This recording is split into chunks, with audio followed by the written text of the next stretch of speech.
Of all the financial titans and philanthropists of the 20th century, none are more complex or mysterious than George Soros. Like Carnegie, J.P. Morgan, and the Rockefellers, he amassed billions through ruthless business decisions, only to turn around and give away most of his fortune to advance his own personal philosophy. He can move world financial markets simply by voicing an opinion, or destabilize a government by buying and selling its currency. He also pledged more aid last year to help people in Russia than the U.S. government did. But now George Soros is worried.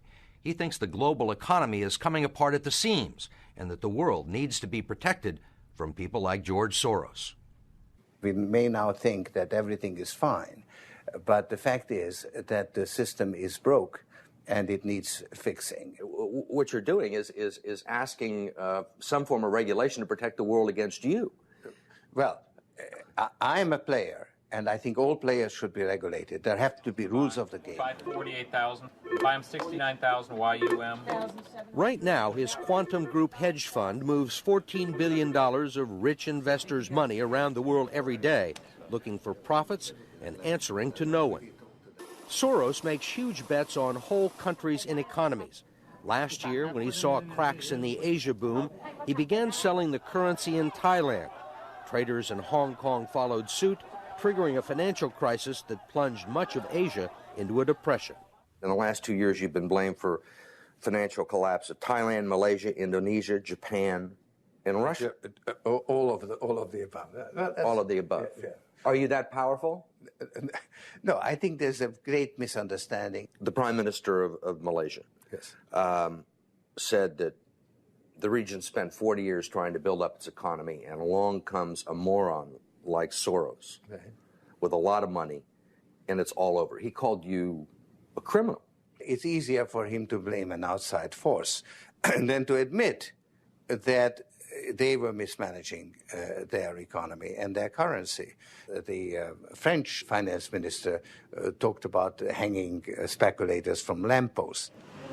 Soros says the Asian currencies would have collapsed even if he hadn't been in the market. They were overvalued. He says people tend to follow his lead because he's been so successful.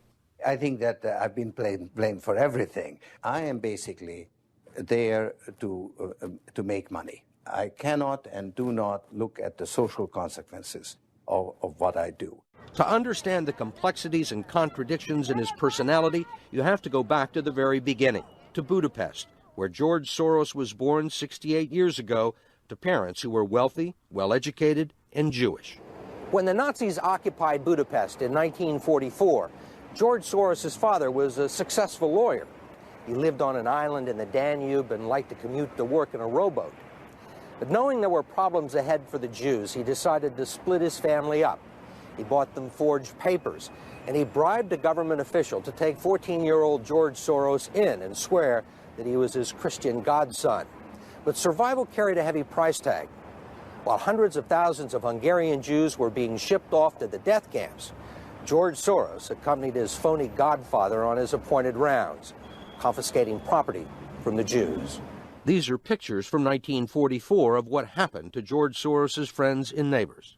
You're a Hungarian Jew who escaped the Holocaust by posing as a Christian. Right. And you watched lots of people get shipped off to the death camps. Right. I was 14 years old. And I would say that that's when my character was made. In what way? That one should think ahead, one should understand and anticipate events, and one is threatened. It was a tremendous threat of evil. I mean, it was a very personal experience of evil. My understanding is that you went out with this protector of yours who swore that you were his adopted godson. Yes. Went out, in fact, and helped in the confiscation of property from the Jews. That's right. Yes.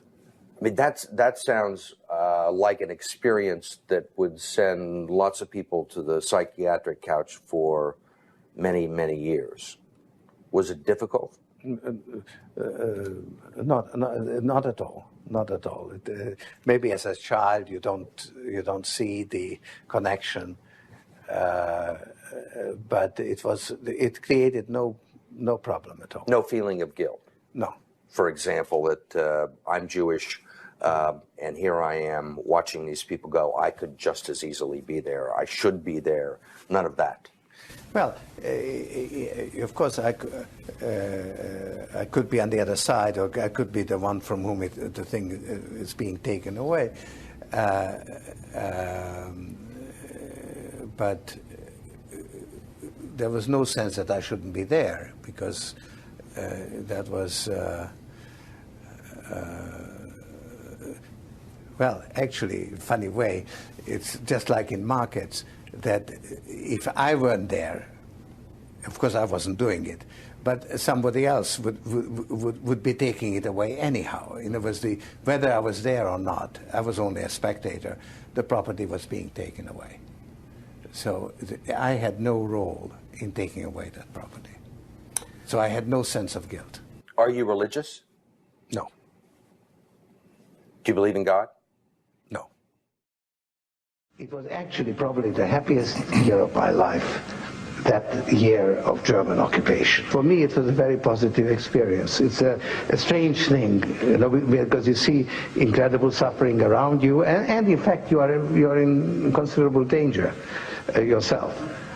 But you're 14 years old and you don't believe that it can actually touch you. You have a belief in yourself, your belief in your father. It's a very happy-making, exhilarating experience.